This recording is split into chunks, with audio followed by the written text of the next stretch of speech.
আওয়ামী সরকারের সময় fascist government যখন সবার সামনে দাঁড়িয়ে আত্মবিশ্বাসের সাথে বলে উঠলো যে তার পিয়ন নাকি 400 কোটি টাকার মালিক, তার নাকি হেলিকপ্টার ছাড়া চলে না, তখন আপনি কি ভাবছেন? যখন বাংলাদেশি একজন সাংবাদিকের অ্যাকাউন্টে 134 কোটি টাকা পাওয়া যায়, তখন আপনি কি ভাবছেন? আসসালামু আলাইকুম রহমতুল্লাহ। আমরা শিক্ষা ও নীতি নৈতিকতা কোথা থেকে অর্জন করব? অবশ্যই শিক্ষা প্রতিষ্ঠান থেকে। আমরা যখন মাধ্যমিক উচ্চ মাধ্যমিক শেষ করে বিশ্ববিদ্যালয়ে পড়ি, তখন অনেক অনেক ডিগ্রি অর্জন করি, সার্টিফিকেট অর্জন করি। কিন্তু সেই ডিগ্রি বা সার্টিফিকেট নিয়ে যদি আমাদের রাস্তায় রাস্তায় ঘুরতে হয়, তখন আমি বলবো এই ডিগ্রি বা সার্টিফিকেট অর্জন করার কোনো প্রয়োজন নেই। বাংলাদেশে একটা ক্রেজ বা ট্রেডিশন আছে যে আমাদের বড় বড় বিশ্ববিদ্যালয়ে পড়তে হবে, ডিগ্রি অর্জন করতে হবে, সার্টিফিকেট অর্জন করে আমাদের ডাক্তার হতে হবে, বড় পলিটিশিয়ান হতে হবে, বিবিএ নিয়ে পড়ে ব্যবসায়ী হতে হবে। এখন কথা হচ্ছে, আগে আপনাকে নির্ধারণ করতে হবে আপনি ডাক্তার হবেন কেন। আপনি ডাক্তার হয়ে মানুষের সেবা করবেন নাকি অর্থ উপার্জন করবেন?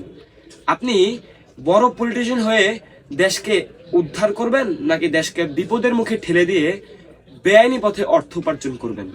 আপনি বিবিএ নিয়ে পড়ে ব্যবসায়ী হবেন নিজে বিল করার জন্য নাকি অন্যের কাছে সার্ভ করার জন্য?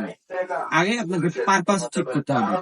আমি বলবো এই সকল কিছু বাদ দিয়ে purpose in the life create করা, যে আপনার জীবনের উদ্দেশ্য কি।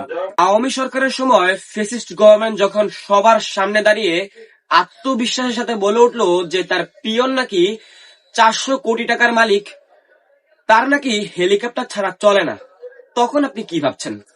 যখন বাংলাদেশি একজন সাংবাদিকের অ্যাকাউন্টে 134 কোটি টাকা পাওয়া যায়, তখন আপনি কি ভাবছেন? নিশ্চয়ই ভাবছেন এ জীবনে করলামটা কি। অর্থাৎ আপনার জীবনের সকল ফোকাসটুকু চলে যাচ্ছে অর্থ উপার্জনের দিকে। কিন্তু শুধুমাত্র অর্থ উপার্জনই কি একজন মানুষের জীবনের মূল লক্ষ্য? অর্থনৈতিকভাবে হাজারো কোটি টাকা উপার্জন করতে পারলেই কি একজন মানুষ জীবনে সফল? কখনোই না। জীবনে সুখ অনেক গুরুত্বপূর্ণ একটা জিনিস। নীতি নৈতিকতার বিসর্জন দিয়ে হয়তো আপনি লাক্সারিয়াস লাইফ লিড করতে পারবেন, কিন্তু দিন শেষে সুখটা আর পাবেন না। সুখ টাকা দিয়ে কেনা যায় না। এটা উপরওয়ালার পক্ষ থেকে এক বিশেষ নিয়ামত, যা আপনাকে অর্জন করে নিতে হবে।